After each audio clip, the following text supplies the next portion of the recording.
बिस्मिल्लाहिर्रहमानिर्रहीम बिस्मिल्लाहि वहदा वस्सलातु वस्सलामु अला रसूलिल्लाह अम्मा बाद। नमाज में रफ़्ल यदैन करना चाहिए या फिर नहीं करना चाहिए, इस हवाले से आम तौर पे बहुत ज़्यादा बहस की जाती है। अच्छा, कई सारे ऐसे मुसलमान हैं जो तहकीक करना चाहते हैं, मसले को समझना चाहते हैं कि एक तरफ से कहा जाता है कि रफ़्ल यदैन करना चाहिए, दूसरी तरफ से कहा जाता है कि ये शरीफ घोड़ों की दुमों की तरह जो है ना रफ़्ल यदैन न करो, नबी सल्लल्लाहु अलैहि वसल्लम ने इस चीज़ से मना किया है। तो आइए बात को मुख्तसर करते हैं, मसला ज़रा आप लोगों को समझाते हैं। मसला ये है कि एक जो है अहलुल हदीस वो कहते हैं कि रफ़्ल यदैन करना चाहिए, रफ़्ल यदैन नबी सल्लल्लाहु अलैहि वसल्लम से साबित है, यहाँ तक उनकी बात जो है वो सही है। बहुत सारी अहादीस में दलील मिलती हैं जिनसे ये साबित होता है कि नबी सल्लल्लाहु अलैहि वसल्लम ने रफ़्ल यदैन किया। अब आइए दूसरे जो अहनाफ हैं वो कहते हैं रफ़्ल यदैन नहीं करना चाहिए। पहले मसले को समझे, चार इमाम हैं, चार इमाम में से एक इमाम जो है वो रफ़्ल यदैन के कायल नहीं है, वो है इमाम अबू हनीफा रहमतुल्लाह अलैह। इसके अलावा बाकी जो तीन इमाम हैं, इमाम मालिक, इमाम अहमद और इसी तरीके से इमाम शाफी रहमहुमुल्लाह, ये तीनों जो इमाम रफ़्ल यदैन के कायल और फ़ाइल थे, इनकी किताबों के अंदर भी रफ़्ल यदैन की अहादीस और दलाइल मौजूद हैं। अब जो अहनाफ हैं वो रफ़्ल यदैन नहीं करते, वो इस वजह से नहीं करते कि वो कहते हैं कि नबी सल्लल्लाहु अलैहि वसल्लम ने पहले किया था, वो मानते हैं, लेकिन वो कहते हैं कि फिर बाद में नबी सल्लल्लाहु अलैहि वसल्लम ने छोड़ दिया था। ठीक है, अब मसला ये है कि इस बात के ऊपर इत्तेफाक है कि नबी सल्लल्लाहु अलैहि वसल्लम ने रफ़्ल यदैन किया था। अब इख्तिलाफ किस बात के ऊपर? इख्तिलाफ ये है कि अहनाफ जो हैं वो कहते हैं कि नबी सल्लल्लाहु अलैहि वसल्लम ने बाद में छोड़ दिया था, जबकि दूसरे जो तीन मज़ाहिब हैं, यानी तीन इमामों के पैरोकार हैं और अहलुल हदीस हैं, ये कहते हैं कि नहीं, नबी सल्लल्लाहु अलैहि वसल्लम ने किया था, हमेशा किया था, और नबी सल्लल्लाहु अलैहि वसल्लम ने कभी नहीं छोड़ा था। अब आइए मैं आप लोगों को एक हदीस सुनाता हूँ जिससे रफ़्ल यदैन के दलाइल मिलते हैं, आगे बात चलाते हैं। असल में रफ़्ल यदैन जिन मुकामात पे करने का सबूत मिलता है वो चार मुकाम है। नंबर एक, नमाज शुरू करते हुए, जैसे तकबीर तहरीमा कहते हैं उस टाइम। नंबर दो, जब रुकू से जाने लगे तो रफ़्ल यदैन करके रुकू में जाना चाहिए। जब रुकू से उठते नबी सल्लल्लाहु अलैहि वसल्लम तो रुकू से उठते हुए नबी सल्लल्लाहु अलैहि वसल्लम रफ़्ल यदैन किया करते थे। ये तीन मुकाम हो गए। चौथा मुकाम, दो रकात, जब दो रकात जो है ना पढ़ के तीसरी रकात के लिए बंदा खड़ा होता है तो उस वक्त रफ़्ल यदैन करना चाहिए। सहीहुल बुखारी की हदीस है, सहीहुल बुखारी की हदीस नंबर 739 है। सहाबी रसूल हज़रत अब्दुल्लाह बिन उमर रज़ियल्लाहु ताला अन्हुमा बयान करते हैं, बल्कि बयान क्या करते हैं, उनका तरीका सहीह बुखारी की हदीस के अंदर बयान किया गया है। हदीस आप अपनी स्क्रीन के ऊपर दे सकते हैं, मैं साथ में हदीस पढ़ता भी जाऊंगा और इसका माना भी आप लोगों के सामने वाज़ेह है, आप माना भी सुनते जाएं।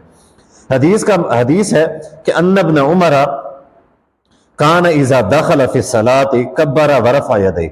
हज़रत अब्दुल्लाह बिन उमर रज़ियल्लाहु ताला अन्हुमा जब नमाज शुरू करते तो अल्लाहु अकबर कहते और रफ़्ल यदैन करते।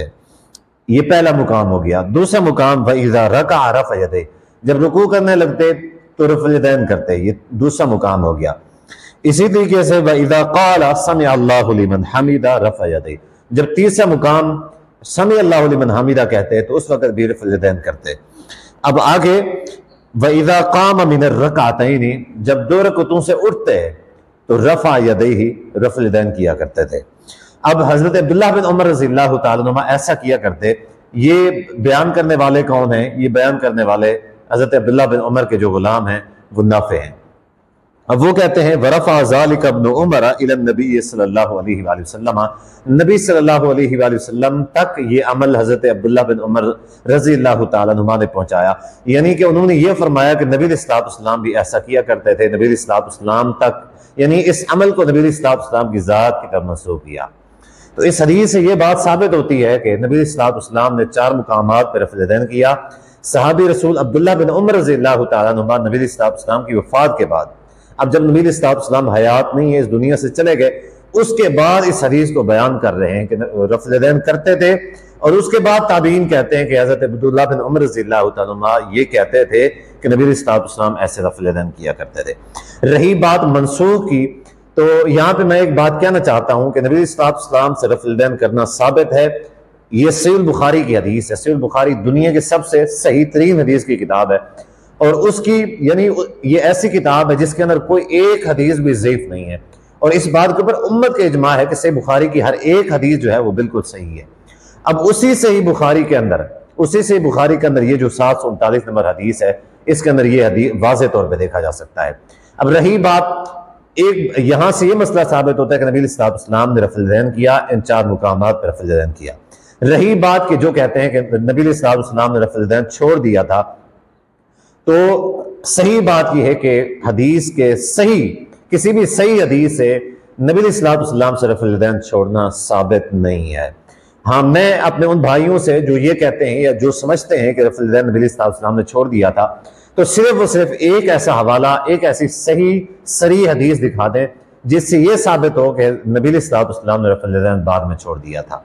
अब कुछ रिवायात ऐसी मिलती हैं कि मिसाल के तौर पे एक हदीस है जिसमें यह है कि नबी सल्लल्लाहु अलैहि वसल्लम ने फरमाया कि शरीर घोड़ों की दुमों की तरह तुम जो है ना हाथ क्यों लाते हो, उसकुनो फिस्सला, नमाज के अंदर सुकून किया करो। अब यहाँ पे देखें, अल-याज़ु बिल्लाह, ये लोग नबी सल्लल्लाहु अलैहि वसल्लम की तौहीन करते हैं। हालांकि ये हदीस है, आप हदीस देख सकते हैं कि जिसमें यह है कि नबी सल्लल्लाहु अलैहि वसल्लम ने लोग क्या किया करते थे, लोग जो है ना सलाम के वक्त अपने हाथों के साथ इशारा किया करते थे, अस्सलाम वालेकुम रहमतुल्लाह, अस्सलाम वालेकुम रहमतुल्लाह।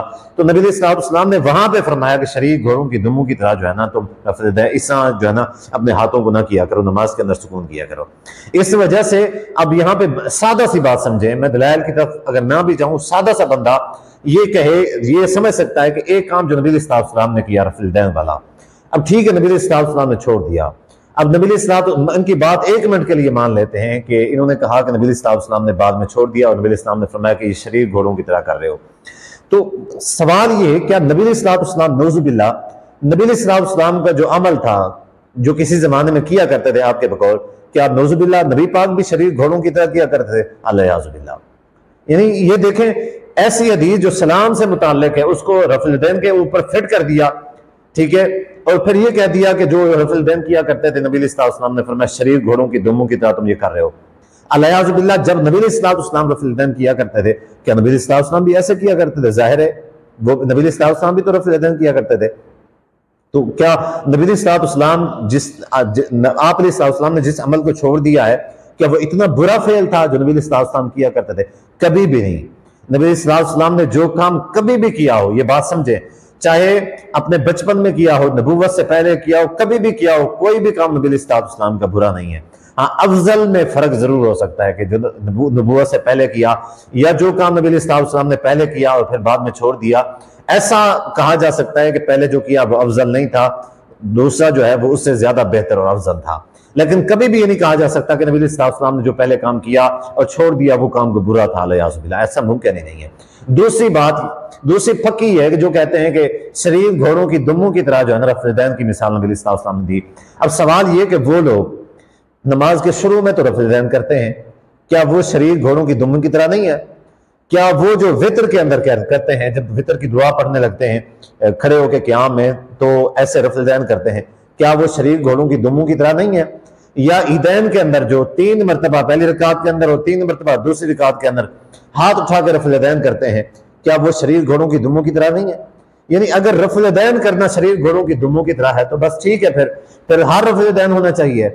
ये क्या हुआ कि पहला रफ़ुल यदैन शरीर घोड़ों की दुमों की तरह नहीं है और बाद वाले जो हैं वो ऐसे हो गए? नबी सल्लल्लाहु अलैहि वसल्लम पहले करते रहे, वो सही था, बाद में शरीर घोड़ों की दुमों की तरह हो गया। तो अल-याज़ुबिल्लाह, ऐसे लोग जो हैं ये ऐसी नबी सल्लल्लाहु अलैहि वसल्लम अपनी फ़िक़्ह के दिफा के लिए, अपने मज़हब के दिफा के लिए नबी सल्लल्लाहु अलैहि वसल्लम की ज़ात की तौहीन करते हैं।